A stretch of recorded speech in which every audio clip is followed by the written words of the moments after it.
That's the one. That is the game. That's the game you win. The way you win it, when you look back in the season and go, oh, what was the game? What was the moment that you knew? What was the moment that made you feel like this is possible? 2022, there was that game against the Yankees in extra innings that was wild. There was, the 14-game winning streak, whatever you want to put it at. That tonight is the game to battle back, find a way, pull this out in the ninth when things were not going your way, and having somebody step up. That game right there is a turning point. That's the difference between a game where you go, man, we've got Merrill Kelly, Jacob deGrom the next 2 days. We blew it. We lost this one, to the feeling of elation, to the games that put you into the postseason. What is up? What is going on, everybody? Welcome back and welcome in to the Seattle Mariners post-game recap. 4-3. 2-run walk-off home run from JP Crawford, who we've talked about needing to step up. He wins it for the Mariners in this one tonight. They improved to 59 and 52. Mariners are now 2 games up on the Rangers for the last wild card spot. I think they're 2.5 up on Cleveland. I should probably start looking at other teams too to see where they're at. And that 2 is actually a little bit bigger because Mariners have the tiebreaker over Texas. So even if Texas wins the next 2 games, Mariners will leave this series in playoff position. They're 3.5 back in the American League West as Houston loses to Boston tonight. So we'll keep track on all these. All game long, it just felt like they were close, right? All the missed home runs. Julio had one down the right field line that I thought was going to be gone that didn't go out. Polanco pulled one foul in the 6th inning. Not to mention the one that Polanco got a single off of in the 2nd that was this close to being a home run. Gino misses one to center field and then has 2 foul balls in the 8th that were like this close to being game-tying doubles. I think Cal even had one he just missed. Naylor, had one that was close off the bat. And then Gino in that one where he missed the doubles sends one to the warning track. They were so close. And all year we have kind of talked about these games where it's like Logan has the 1 inning that they can't recover from.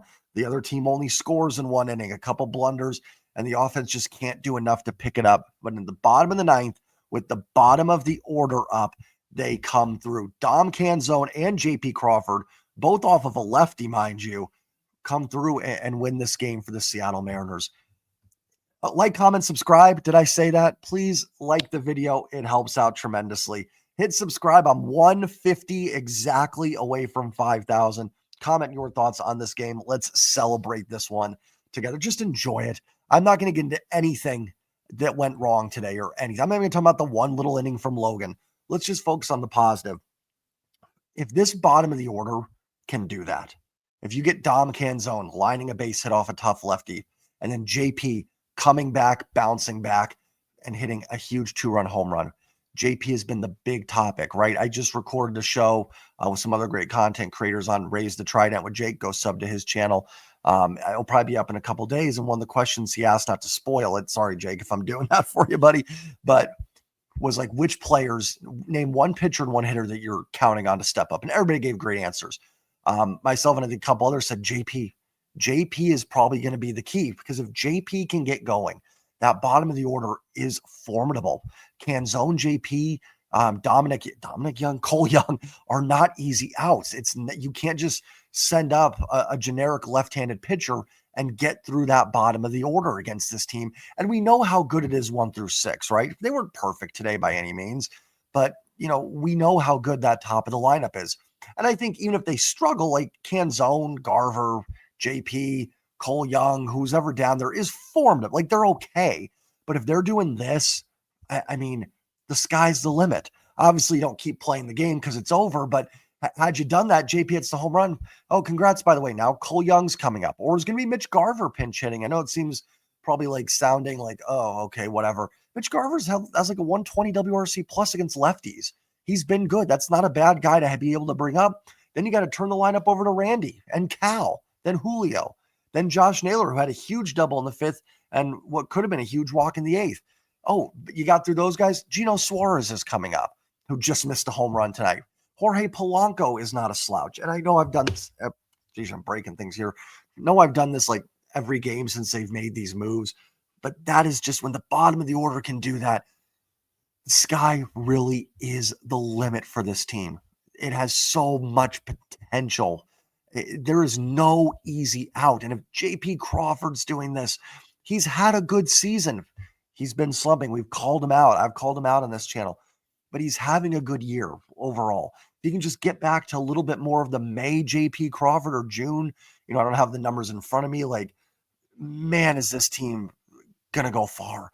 And then you get to see, like, even the other units of this team, Dylan Moore and Miles Masterboni, pinch runners, fantastic, right? Like, it'd be great if Demo was still crushing left-handed pitching, or any pitching for that matter, because you could really use that bat. But not the worst case scenario that you have Miles and Dylan Moore as runners. I like the way Dan managed the bullpen today. He used his higher leverage guys down by a run. I get in April, May, you got to be a little careful. You don't want to overuse guys, but this is August 1st. It's time. If you're down by one, Gabe Spire, Matt Brash can keep it close for you, and Edward Bizzardo, use them. And your bullpen's still okay for tomorrow. Brash should be fine. Even Bizzardo could probably throw tomorrow. Munoz is good to go. Caleb Ferguson, having that second lefty is huge. He's going to be good to go tomorrow. So not just kind of doing and I don't believe Mandra's throwing the towel, but not doing here's Vargas, here's Legumina. And those guys have been fine. I don't want to pick on them for that, but like, it was just really nice to see Spire, Brash, and Bizzardo in that situation. And guess what? You kept it in a run, and you gave your team a chance where a bloop and a blast can win it. Now, it wasn't a bloop and a blast. It was a solid line drive and a blast. But anytime you can keep it down one, you give yourself a chance for that. I thought Josh Naylor's double in the fifth inning was huge. Looked like an inning where they weren't going to be able to put up a run. Julio grounded into looked like a double play. It wasn't. He was safe at first. And what do you get? I've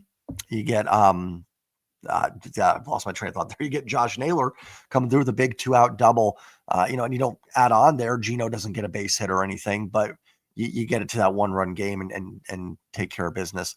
I thought Logan threw the ball well today. I did. He ends up going 6 innings, 5 hits, 3 runs, all earned, no walks, 7 Ks.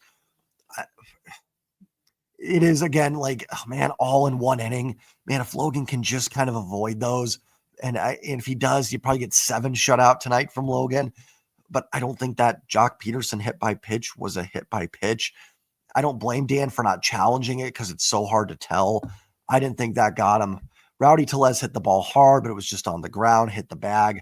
Double. Dom doesn't play it well. Again, you want to see that inning not happen because, man, Logan is so close. He is so close to like 7 shutout innings. And I think it's going to happen. I think we're going to see it here very soon. I think his next start's against the White Sox. So, hopefully that's it. Gabe Spire was great. Matt Brash was great. And Bizzardo just continues to be fantastic. And really, Bizzardo's probably the reason why you didn't have to acquire a reliever. I still would have liked it, of course. But Bizzardo makes that, a lot easier for you. He's 5-0 on the season. I don't put stock into wins losses for pitchers, but very cool to see. Yeah, like, I didn't think the at-bats were terrible. They load the bases up against Leiter in the second. Cole Young draws a nice walk. Cole Young, we talk about JP, the bottom of the order. How about Cole Young with 2 walks today? It's not crazy, but Cole Young on base, 500 OBP today. That was a great walk in the second inning. JP strikes out, unfortunately, then Randy does too. Leiter just reared back that inning and threw 100, essentially there. You also made the Rangers use their high leverage guys. I think Colomb should be good tomorrow, but Maton threw 21, 22 pitches. Garcia didn't throw a ton of pitches, thankfully, because JP took care of business. But it's got to rattle these guys a little bit. And now, listen, the next 2 games are going to be tough. You're facing Merrill Kelly and Jacob deGrom. And on Sunday with deGrom, you're going to counter with Logan Evans. It's going to be tough, which is another reason why this is a huge win. So I want to be clear, too, when I say this is the one, and then, hopefully not, but the Mariners lose 2 in a row, and people go, oh, you still feel that way, Jay? Actually, yes. With this one, I do. Because you lost this game, I think you are in danger of losing this series. You now go into the 2 games where you don't have the pitching matchup advantage. I think tomorrow you can do. Castillo's very good. Maybe Kelly struggles a little bit in his first first Ranger start coming over from the D-backs. So that's not necessarily crazy. But Sunday's going to be a tough one. Like, Logan Evans is going to be dialed in, and hope you have the bullpen, full arsenal ready to go. But again, it's why tonight was so big. And now you've put the pressure on Texas. We have only 59 and 52. What is that? 60 and 50 would be 110. Minus 109 plus 2, 111. We played 111 games. So 51 to go. We're in the home stretch here. Like 51 is still a lot of games. I always joke it's funny, like with football, you play 3 games. Oh, there's plenty of time. There's 13 games. Baseball, 50 games left. No, dude, you're out of time. So a lot of things can happen over 51 games. But in baseball terms, it's not a lot of games. And you're now, like I said, you're 2 up on this Texas team.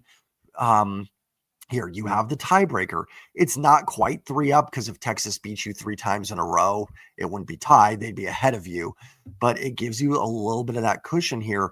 And now the pressure's on. I mean, if you can somehow win this series or, shoot for the stars, sweep it, Texas they're not buried, but they've got to feel in a tough spot. They'd be 4 back of you without the tiebreaker. We honestly probably would have to focus our attention to Cleveland at that point as maybe the next team to come up and pass the Mariners. Now, I don't want to get ahead of myself.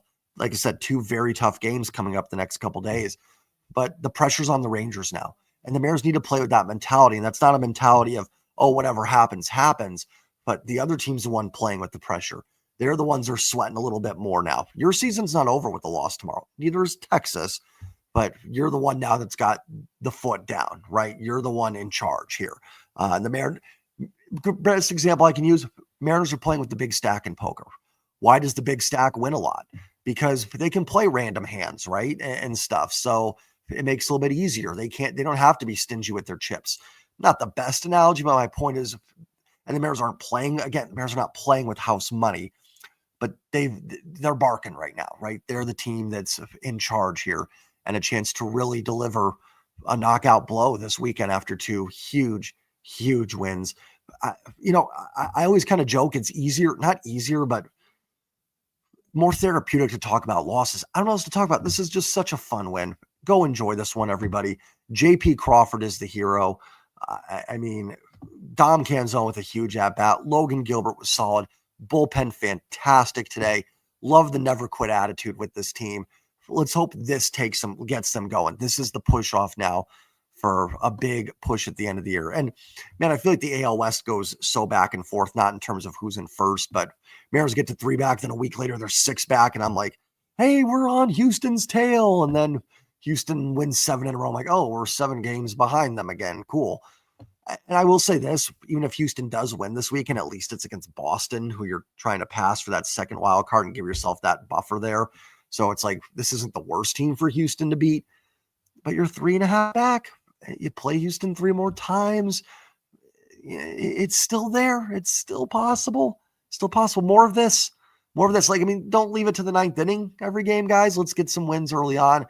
But, man, that's, only 3 runs for Texas over 2 games. I know they're struggling offensively, but great job by the pitching staff. JP's the hero. Like, comment, subscribe. I'm going to go enjoy this game and watch that walk-off home run again. Y'all take care. Have a great night. I'll see you tomorrow. I think I said like, comment, subscribe already, but please do it. And as always, go Mariners. Let's go. What a win. Peace.